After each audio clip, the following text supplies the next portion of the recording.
अस्सलाम वालेकुम जी। 438 IDB higher का रेफ्रिजरेटर है, लेटेस्ट मॉडल है।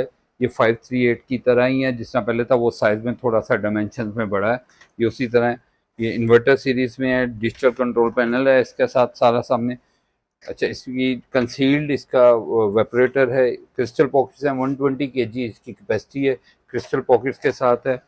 अच्छा, इसमें जो इसकी डायमेंशन मैं बता दूं, 70 इंचज़ इसकी हाइट है, 27 इंचज़ इसकी विड्थ है और 21 इंचज़ इसकी डेप्थ है। इसके अलावा इसकी जो इलेक्ट्रिसिटी कंजम्पशन है वो 0.5 एम्पेयर से 1.2 एम्पेयर तक है, और इसके जो LED लाइट की कंजम्पशन है वो 2.1 वाट है। Thank you.